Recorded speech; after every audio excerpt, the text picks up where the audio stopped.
apa yang menjadi keprihatinan dari sahabat pengadilan itu sebenarnya kan terefleksikan pada 3 dissenting opinion itu. Oke.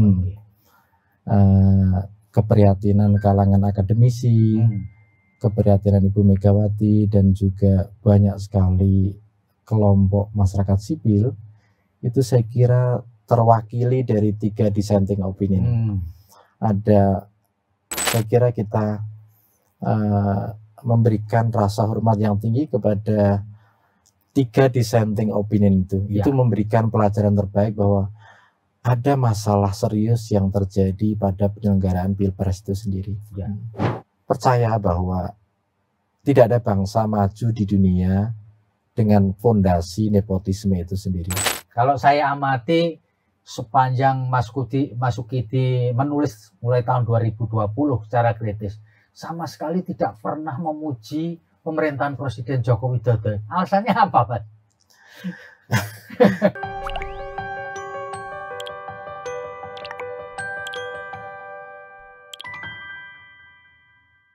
Assalamualaikum warahmatullahi wabarakatuh. Salam damai sejahtera buat kita semua. Om Swastiastu, Namo Buddhaya, dan salam kebajikan.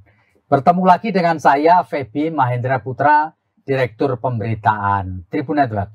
Tribuners, pada hari ini, Senin 22 April 2024, Mahkamah Konstitusi Republik Indonesia telah membacakan putusan mengenai perselisihan hasil pemilihan umum khusus untuk Pilpres 2024. Hasilnya sudah kita ketahui bersama bahwa Majelis Hakim Mahkamah Konstitusi telah menolak semua permohonan PHPU yang diajukan paslon 01 maupun paslon 02. Tetapi yang menarik, para tribuners, ada 3 hakim yang menyampaikan dissenting opinion atau opini berbeda terkait dengan putusan tersebut. Dissenting opinion disampaikan oleh Profesor Saldi Isra, kemudian juga oleh Profesor Eni Nurbaningsih dan Profesor Arif Hidayat.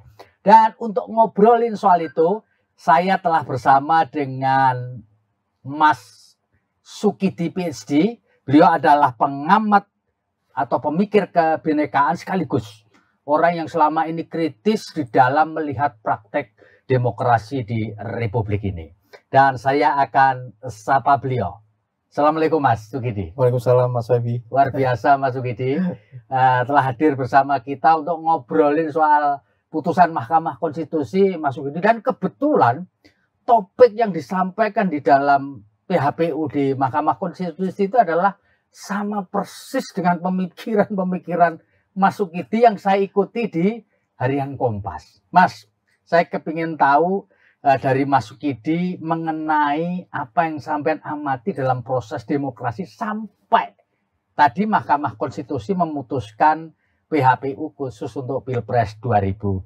Silakan Mas. Pertama tentu saja kita bersyukur bahwa proses pemilu akhirnya berakhir dengan keputusan MK, dan itu patut kita syukuri ya, bahwa semua berjalan dengan damai, dan dengan keputusan MK maka secara hukum bahwa proses ini telah selesai. Itu ya Mas ya. Jadi sebagai bangsa ada yang patut kita syukuri juga, bahwa proses pemilu berlangsung damai, dan dengan keputusan MK kita akhirnya punya kepastian politik, meskipun hukum, tidak bisa memuaskan semua pihak, gitu ya Mas. Tentu saja. Itu pertama. Yang kedua adalah kita juga harus menumbuhkan sikap untuk saling menghormati. Karena dengan keputusan hukum yang dikeluarkan oleh MK, maka kita harus punya rasa hormat terhadap keputusan hukum. Karena apa? Karena penghormatan terhadap keputusan hukum adalah bagian dari ciri masyarakat yang beradab. Karena itu kita menaruh rasa hormat pada keputusan hukum, dan hormat itu antara lain kita tunjukkan dengan memberikan respect kepada keputusan itu. Yang ketiga, penghormatan kita terhadap keputusan MK itu juga membuka ruang toleransi kepada mereka yang berbeda, yang mengambil sikap yang berbeda, yang menilai keputusan MK ini terefleksikan pada 3 dissenting opinion itu. Berarti ada sesuatu yang memang berbeda dalam menyikapi Pilpres ini. Nah, perbedaan itulah yang bisa kita tarik sebagai satu pembelajaran bahwa 3 hakim menilai ada masalah yang serius dalam Pilpres ini. Gitu ya. Dan masalah yang serius itu terkait dengan 3 hal. Pertama, rule of ethic yang tidak tegak. Yang kedua, konstitusi yang dilanggar. Dan yang ketiga, demokrasi yang dibunuh secara gradual, secara pelan-pelan, secara bertahap. Ya.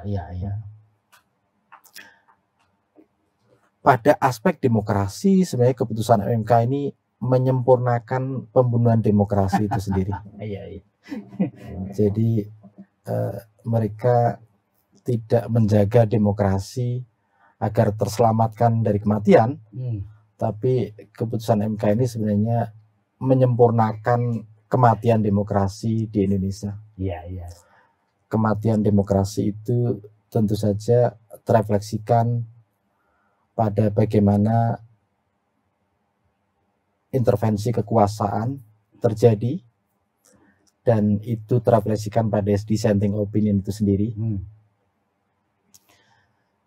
Bahwa penyalahgunaan kekuasaan inilah yang membuat pemilu tidak berjalan secara fair, dan itu menodai demokrasi itu sendiri. Itu pertama.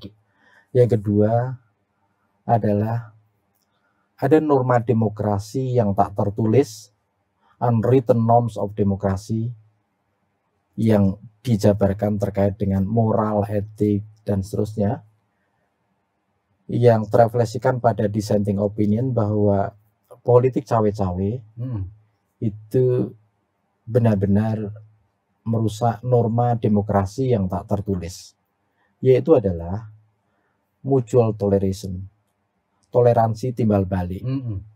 Yang kita lihat pada dissenting opinion itu adalah ada kontestasi yang tidak adil, tidak setara. Ya, betul. Nyebutnya tidak setara. Iya, tidak setara. Itu artinya toleransi tidak terjadi antara kontestan, sementara kontestan yang didukung oleh kekuasaan memiliki privilege, yang mereka yang tidak memperoleh dukungan dari kekuasaan menjadi serba mengalami politik ketakutan dan politik diskriminasi itu sendiri.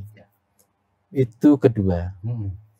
Ketiga, pada aspek konstitusi, keputusan MK ini secara implisit memberikan legitimasi konstitusional terhadap praktek nepotisme itu sendiri. Iya. Terhadap praktek nepotisme. Karena apa? Karena meskipun keputusan MK bahwa itu bukan nepotisme, ya betul. Tapi kalau kita pahami nepotisme secara lebih besar, lebih paradigmatik, lebih terkait dengan bagaimana kekuasaan itu akhirnya terwariskan pada anak, pada kerabat, maka ini sebenarnya yang merusak fondasi kita dalam berbangsa. Karena apa? Karena kita menjadi tidak punya pegangan moral yang kokoh.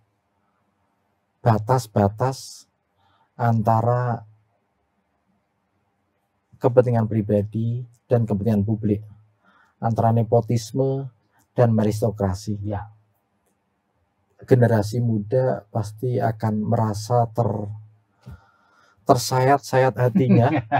Kenapa? Karena mereka tidak punya orang dalam, Ya, mereka tidak punya patronase kekuasaan, mereka tidak punya akses pada kekuasaan itu sendiri. Ini sebenarnya yang mengubur harapan pada generasi-generasi muda bahwa mereka tidak diberikan ruang permainan yang setara. ya. Sehingga untuk memperoleh jabatan prestisius di Republik ini, Anda harus menjadi anak dari penguasa. Ya, Mas Sugidi, di tulisan Anda yang terakhir menjelang putusan Mahkamah Konstitusi, saya ingat betul itu di Harian Kompas halaman 1, ditulisnya adalah tinta merah Megawati. Dalam posisi beliau adalah sebagai amicus curiae. Cuman tadi itu sama sekali 14 curiae, ya kan? Amicus curiae itu sama sekali tidak dipertimbangkan oleh majelis hakim. Mas Sugidi melihat fenomena ini bagaimana, Mas? Tentu saja itu memprihatinkan ya. Tetapi sebenarnya apa yang menjadi keprihatinan dari sahabat pengadilan itu sebenarnya kan terefleksikan pada 3 dissenting opinion itu. Oke. Keprihatinan kalangan akademisi, keprihatinan Ibu Megawati, dan juga banyak sekali kelompok masyarakat sipil, itu saya kira terwakili dari 3 dissenting opinion. Ada penyalahgunaan kekuasaan, ada aparat yang tidak netral, ada praktek yang tidak setara antar peserta pemilu, ya. Iya, dan banyak sekali, ya. Saya kira kita memberikan rasa hormat yang tinggi kepada 3 dissenting opinion itu. Itu memberikan pelajaran terbaik bahwa ada masalah serius yang terjadi pada penyelenggaraan Pilpres itu sendiri. Mas Sugidi, saya ingin sampaikan poin-poin penting mengenai dissenting opinion yang disampaikan 3 hakim. Hakim Saldi Isra mengatakan bahwa penggunaan bansos secara langsung oleh presiden dan para menterinya itu merupakan sebuah kampanye terselubung. Ya, saya setuju itu. Ya, itu. Yang kedua, persoalan para pejabat kepala daerah. Netralitas pejabat kepala daerah dan kepala desa itu adalah dalam praktek di sejumlah daerah itu muncul dalam persidangan dan dilakukan terutama di Jawa Tengah dan di Jakarta. Sehingga berdasarkan itu terbukti dari pemeriksaan Bawaslu, lalu kemudian ada intervensi politik terhadap ASN termasuk netralitas dari para ASN. Itu yang disampaikan oleh Profesor Saldi Isra. Lalu kemudian dengan demikian dia merekomendasikan pemungutan suara ulang di sejumlah daerah. Identik dengan apa yang disampaikan oleh Profesor Eni Nurbaningsih. Jadi beliau selain menyampaikan bahwa dalam pemilu perlu juga ditegakkan bukan hanya rule of law tetapi juga rule of ethic. Lalu kemudian juga adanya beberapa pelanggaran-pelanggaran yang dilakukan oleh para pejabat kepala daerah dari gubernur, lalu mengenai tindakan para menteri melakukan satu proses kampanye terselubung. Juga demikian pula adalah temuan-temuan mengenai politisasi bansos, sehingga beliau juga merekomendasikan PSU di beberapa daerah, termasuk sama juga dengan Profesor Arief Hidayat yang menyebutkan adanya ketidaknetralan oleh presiden yang terkait dengan keberpihakannya kepada salah satu paslon, dan beliau sebutkan bahwa ada satu kesalahan tafsir bahwa presiden boleh ikut kampanye. Sebenarnya yang boleh ikut kampanye itu adalah ketika presiden itu ingin melakukan kampanye untuk term kedua, sebagai incumbent. Kalau yang lain tidak boleh melakukan kampanye, sehingga kemudian ada pelanggaran yang terselubung, sehingga kemudian perlu adanya PSU di sejumlah provinsi, DKI Jakarta, Bali, Sumut, Jateng, lalu kemudian Kalimantan Barat dan Sulawesi Selatan. Nah, itu yang kemudian menjadi satu trending topik pada hari ini. Mas Sukidi mengenai hal-hal yang selama ini juga disoroti oleh Mas Sukidi dalam beberapa tulisan-tulisan kritis, termasuk diantaranya adalah Machiavelli dan Tirani Jawa. Bagaimana Mas Sukidi melihat ada kesamaan pemikiran dengan para hakim yang mengajukan dissenting opinion ini, Mas? Iya, saya kira apa yang disampaikan 3 hakim Mahkamah Konstitusi benar sekali, terutama terkait dengan bansos. Ya, tentu saja meskipun ini diputuskan tidak terkait dengan hasil pilpres, tapi kita juga harus membuka ruang pendapat yang berbeda, bahwa bagaimanapun juga bansos ini begitu masif dan diberikan ketika rakyat memang sedang dalam situasi susah, inflasi, dan akibat pandemi, sehingga ini mau tidak mau memberikan image yang positif kepada presiden dan sekaligus kepada pasangan yang didukung oleh presiden secara kampanye terselubung tadi. Jadi memang ada kampanye terselubung itu, sehingga pembedaan yang tegas antara bertugas untuk kepentingan negara dan bertugas untuk kepentingan politik itu menjadi remang, menjadi blur, menjadi tidak jelas gitu. Padahal dalam kepemimpinan modern kita menuntut kejelasan itu sehingga tidak terjadi penyalahgunaan kekuasaan untuk kepentingan pribadi dan golongannya. Itu pertama. Yang kedua adalah saya sebenarnya lebih prihatin karena apa? Karena standar moral etik kita menjadi jatuh akibat pilpres ini. Terutama politik uang itu merajalela dan orang akhirnya menjadi terbiasa bahwa ini sesuatu hal yang diperbolehkan. Padahal kita punya undang-undang bahwa politik uang itu tidak diperbolehkan. Jadi apa yang termaktub dalam konstitusi dengan apa yang dikerjakan di lapangan itu 2 hal yang berbeda. Dan ini terus menjadi satu kebiasaan.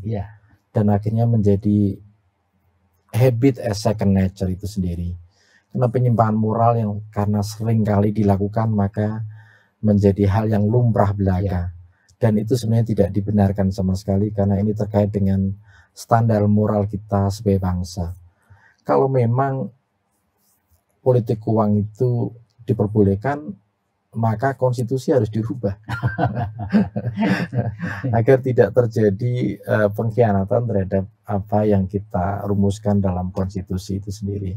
Kalau undang-undang memang tidak memperbolehkan politik uang, maka mestinya ketaatan pada undang-undang itu menjadi prioritas pertama dan utama di kalangan para politisi kita. Dan ini sebenarnya sekedar contoh bagaimana sebenarnya penyelenggaraan pilpres dan penyelenggaraan bernegara secara umum itu selalu ada kesenjangan antara apa yang termaktub dalam konstitusi dan apa yang terjadi di lapangan. Dan peristiwa ini sebenarnya terjadi pada Jerman ketika Fareed Zakaria menyebut sebagai Weimar Syndrome. Weimar Syndrome itu adalah sindrom Weimar, konstitusi Jerman yang didesain sudah sedemikian indah, sedemikian bagus, demikian cantik, tetapi akhirnya tidak kuasa untuk mengatasi fasisme yang berkembang itu sendiri. Nah, saya khawatir bahwa konstitusi yang kita punya, undang-undang yang kita punya, peraturan yang kita punya, itu tinggal sehelai kertas yang tidak punya dampak langsung terhadap perilaku kehidupan kita sebagai bangsa. Ketetapan MPR tahun 98 dan 99 telah dengan terang benderang menegaskan tentang praktek nepotisme dan korupsi kolusi itu sendiri yang dilarang Ya. melalui ketetapan MPR. Tetapi pada prakteknya korupsi kolusi dan nepotisme itu sudah menjadi kebiasaan yang akhirnya orang memakluminya, bahwa berpolitik itu ya korupsi, berpolitik itu ya berbau nepotisme, dan itu yang sebenarnya sangat kita khawatirkan karena sebenarnya masalahnya jauh lebih dalam daripada yang kita bayangkan. Ya. Bahwa bangsa ini kehilangan fondasi moral untuk melaju ke depan. Ya. Karena apa? Karena fondasi moral ini menjadi salah satu kunci kemajuan bangsa. Kalau kita ingat kembali peradaban Romawi kenapa jatuh? Karena the loss of civic virtue, public morality, individual morality itu sendiri. Dan saya khawatir bahwa kita belum menjadi satu peradaban besar, kita belum menjadi empire, kita jauh dari negara maju, tapi moralitas, etika, penyimpangan moral itu menjadi hal umum yang terjadi pada bangsa ini. Itu ya Mas ya. Ya. Mas, kalau boleh saya tahu, sejak kapan Mas Sukidi ini menyampaikan pemikiran-pemikiran kritis terkait dengan praktek demokrasi dan juga praktek-praktek kebinekaan di Republik ini, sehingga tulisan-tulisan Mas Sukidi sebagai alumni Harvard University USA itu dipahami oleh masyarakat, sehingga orang merasa terkejut itu di tengah situasi kurnya orang, ada orang yang berani menyampaikan pemikiran-pemikiran secara kritis, secara tertulis lagi kepada publik lewat media massa. Silakan Mas. Sebenarnya secara khusus mungkin sejak kepulangan saya dari Harvard, saya melihat ada. Tahun berapa itu Mas? Tahun 2020. Oh 2020. Pulang 2020, kemudian Mas Suta, Mas Budiman di Kompas memberikan ruang khusus kepada saya untuk menulis di analisis politik. Disitulah saya menyampaikan catatan-catatan krisis terhadap apa yang terjadi pada bangsa ini. Tetapi kritisisme saya itu semata-mata keterpanggilan pada kondisi Republik ini. Saya selalu berpegang teguh pada impian Republik Demokratis yang diletakkan oleh Bung Karno, Bung Hatta, dan Ibu dan Bapak beri bangsa. Salah satu pegangan saya adalah ketika Bung Hatta mendirikan bahwa Republik Demokratis itu harus bersandarkan pada hukum. Karena Bung Hatta menyadari bahwa kalau Republik Demokratis tidak disandarkan pada hukum, maka yang terjadi adalah tirani kekuasaan. Dan itulah yang sebenarnya kita saksikan hari-hari ini ketika tirani itu justru menjadi mode penyelenggaraan negara itu sendiri. Para pendiri Republik Amerika itu sudah memberikan peringatan bahwa jangan sampai demokrasi itu justru menghasilkan seorang tiran. Itu pertama. Jadi memang betul-betul keterpanggilan pada impian Republik Demokratis yang diletakkan oleh Ibu dan Bapak beri bangsa. Yang kedua, saya melihat memang ada yang salah dalam perjalanan bangsa ini. Terutama dari aspek bahwa kesejahteraan itu jauh dari merata. Jadi ada ketimpangan kesejahteraan yang begitu besar. Kalau kita ingat kembali pidato Bung Karno pada 1 Juni 1945, saudara-saudara, kita hendak mendirikan Indonesia merdeka di mana kesejahteraan itu menjadi milik bersama, menjadi milik semuanya. Jadi apa yang disuarakan oleh Bung Karno tentang kesejahteraan bersama itu persis yang disampaikan oleh hari-hari ini oleh Paus Fransiskus ketika Paus menuntut dunia untuk memiliki komitmen pada co-prosperity, kesejahteraan bersama. Tapi apa yang terjadi pada hari-hari ini adalah kesejahteraan bersama itu jauh dari kenyataan. Kita memiliki struktur ekonomi yang timpang.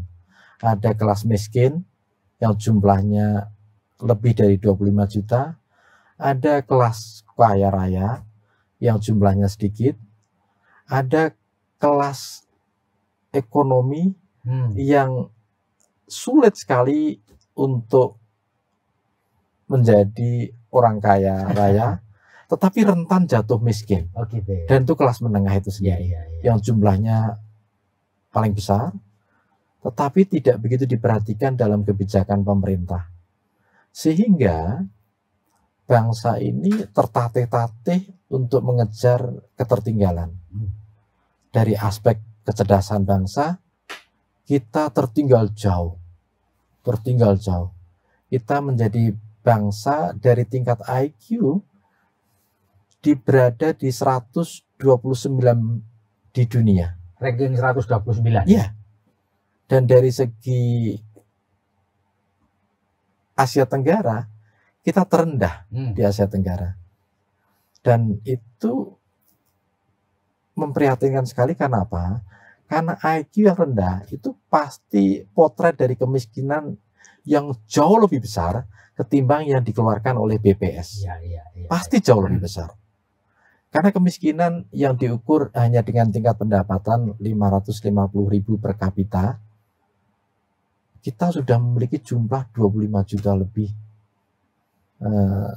Kalau kita naikkan angka kemiskinan lebih tinggi, maka jumlahnya akan lebih besar. Lebih besar ya. Itu artinya apa? Artinya kaum miskin ini tidak akan bisa meningkatkan kecerdasannya, tidak akan bisa meningkatkan dan mengejar ketertinggalan dari aspek kualitas sumber daya, tidak akan bisa mengejar dari penghidupan yang layak, sehingga bangsa ini menjadi bangsa yang tertinggal.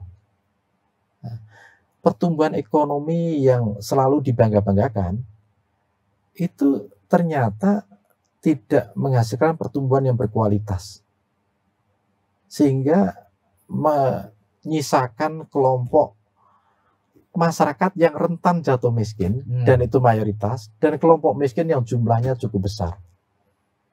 Jadi itu aspek kedua, bagaimana kesejahteraan ini tidak merata, tidak setara, tidak ada prosperity itu sendiri, kesejahteraan bersama. Yang ketiga dan terakhir adalah saya prihatin terhadap nasib demokrasi itu sendiri. Karena kalau kita perhatikan desain Republik Demokratis yang diimpikan oleh Bung Hatta, Bung Karno, itu memberikan satu harapan bahwa demokrasi itu ada unsur persamaan, persamaan politik, tapi juga persamaan ekonomi. Nah, dua-duanya ini tidak kita rasakan hari-hari ini. Ketika persamaan di bidang politik itu tidak kita rasakan karena ada playing field, lapangan bermain yang berbeda dengan hadirnya nepotisme itu sendiri. Sementara meritokrasi itu diabaikan dan bahkan dikesampingkan. Percaya bahwa tidak ada bangsa maju di dunia dengan fondasi nepotisme itu sendiri. Bangsa maju di dunia dimanapun fondasinya adalah salah satunya meritokrasi itu sendiri. Karena itu keengganan kita untuk menerapkan meritokrasi itu saya kira menjadi kunci kenapa kita tertatih-tatih untuk mengejar ketertinggalan bangsa ini.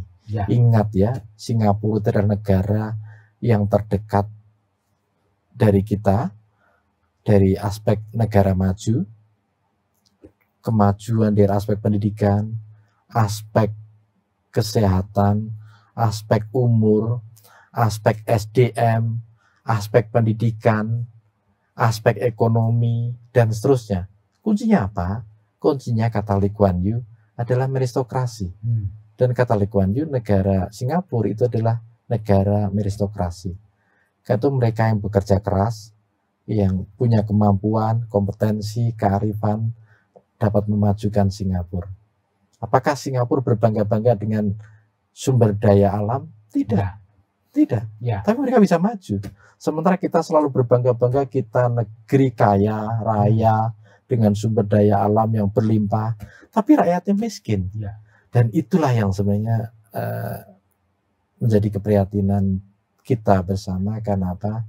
Karena impian republik yang memberikan asas kesejahteraan bersama kepada semuanya itu tidak kita rasakan hari-hari ini. Ya, Mas Sukidi, kalau saya amati sepanjang Mas Sukidi menulis mulai tahun 2020 secara kritis, sama sekali tidak pernah memuji pemerintahan Presiden Joko Widodo. Alasannya apa, Pak?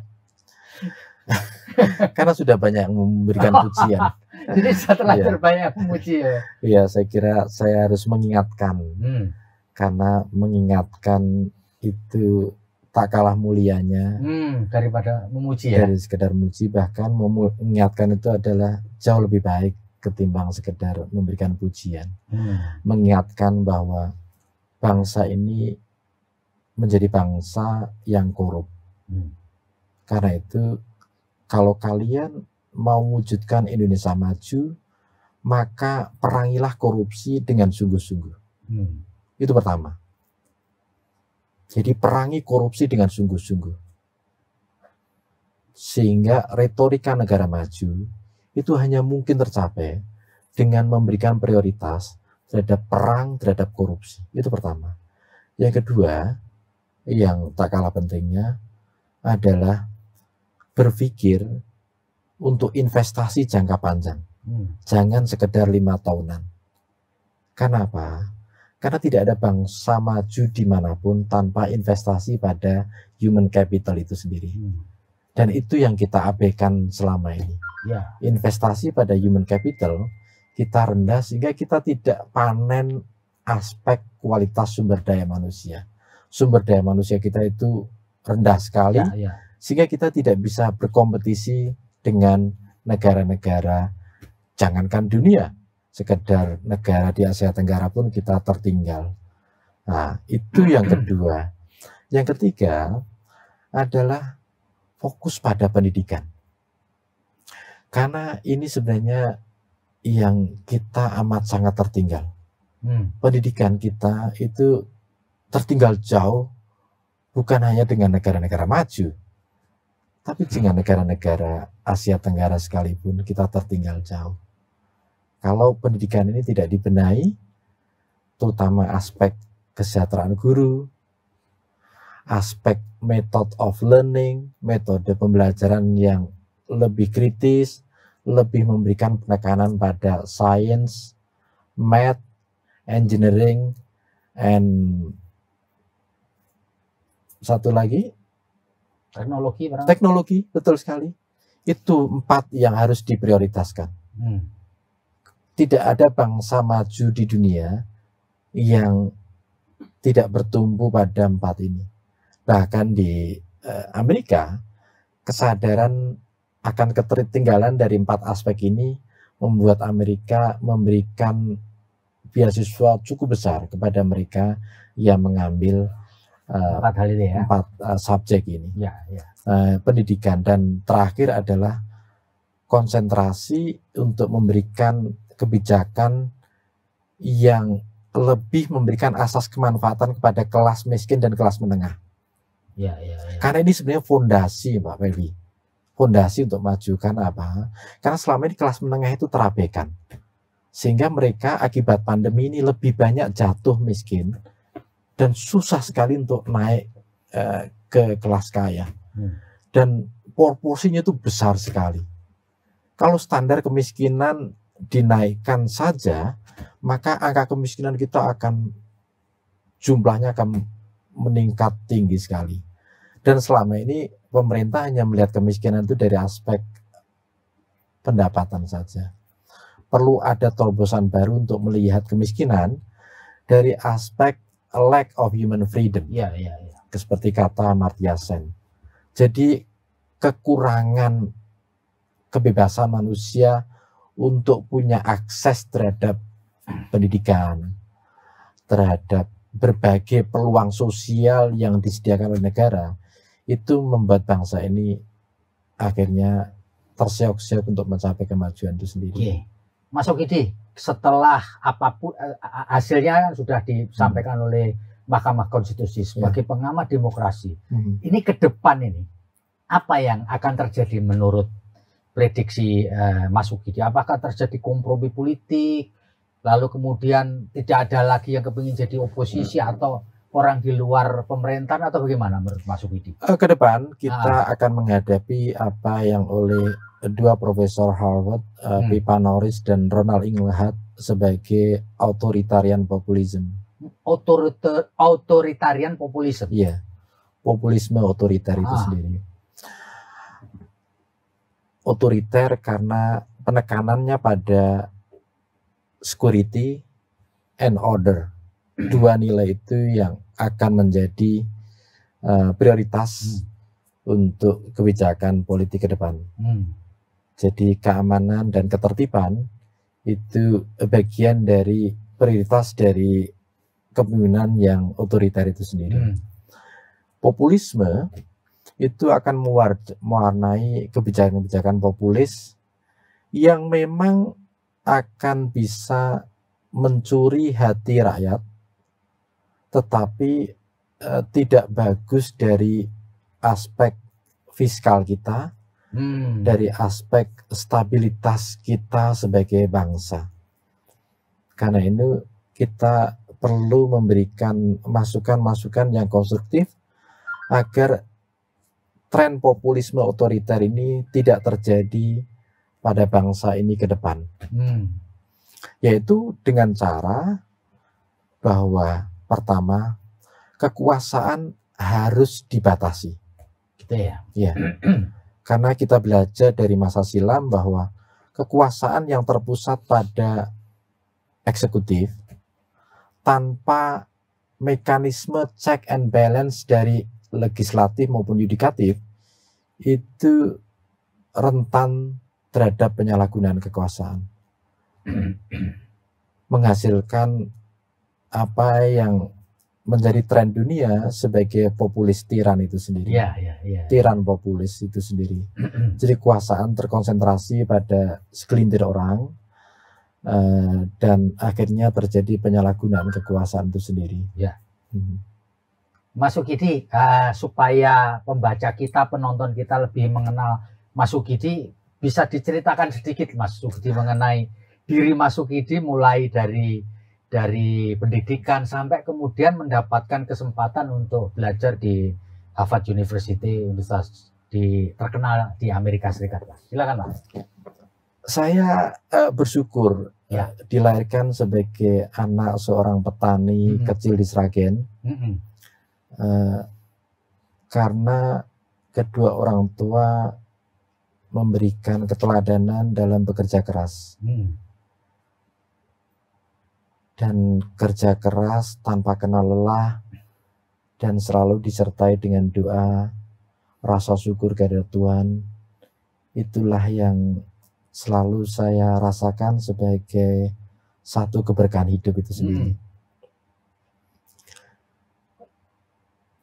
Selalu ingat pesan orang tua bahwa hanya belajar yang giat, kerja keras dan doa, itulah yang akan mengantarkan kita pada keberhasilan itu sendiri. Tapi pendidikan dasar Mas Ukidi diselesaikan di Sragen semua? Saya pertama madrasah ibtidaiyah di Grumbul, daerah kecil saya tumbuh. Kemudian madrasah sanawiyah di Tanon, Sragen.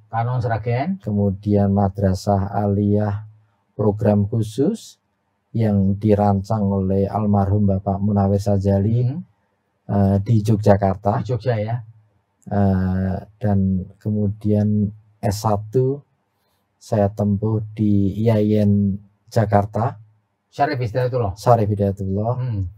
Kemudian saya alhamdulillah diajak almarhum Bapak Tarmizi Tahir menjadi staf khusus beliau sebagai duta besar RI di Norwegia. Kemudian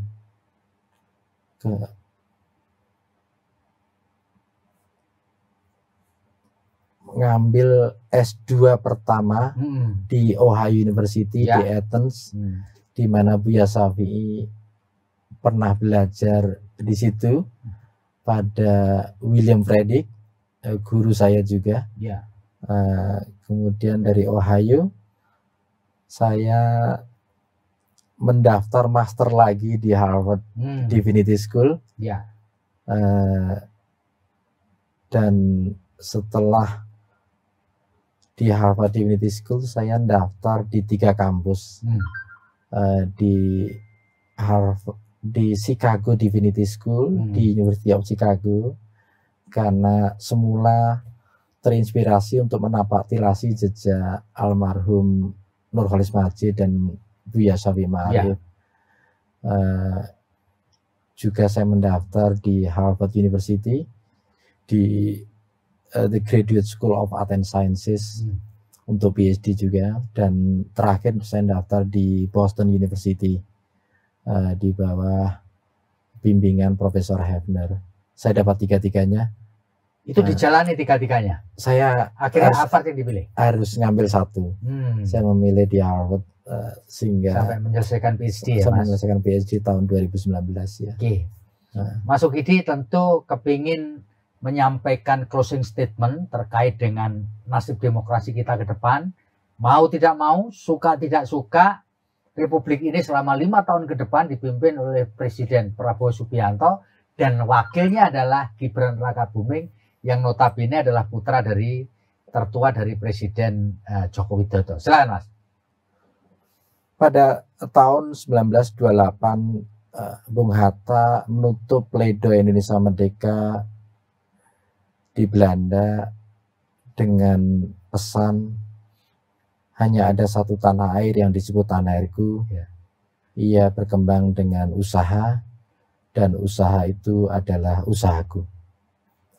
Terinspirasi dari pledoi Indonesia Merdeka Bung Hatta, inilah saatnya bagi kita untuk berusaha, untuk beramal dengan perjuangan agar tetap mencintai Republik ini. Karena Republik ini tegak berdiri dan maju bukan karena pemerintah, bukan pula karena tokoh-tokoh politik, tapi karena keterlibatan setiap warga untuk selalu menjaga dan merawat demokrasi dan konstitusi agar keduanya tegak berdiri sebagai satu fondasi kita dalam kehidupan berbangsa dan bernegara.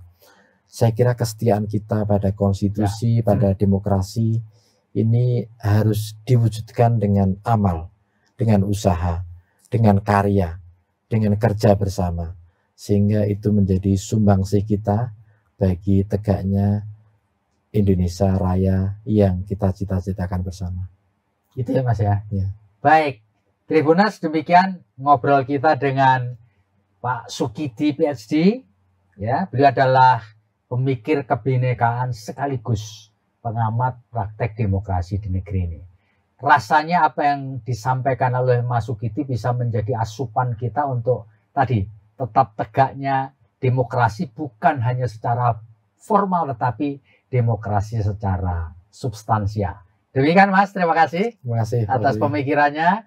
Saya Feby Mahendra Putra pamit undur diri. Assalamualaikum warahmatullahi wabarakatuh. Salam damai sejahtera buat kita semua. Om Swastiastu, Namo Buddhaya, salam kebajikan, dan jangan lupa apapun yang terjadi tetaplah bahagia.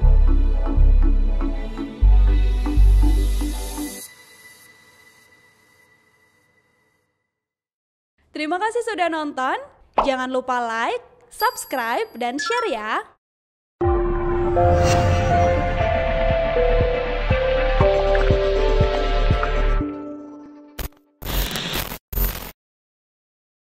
Download Tribun X sekarang. Menghadirkan lokal menjadi Indonesia.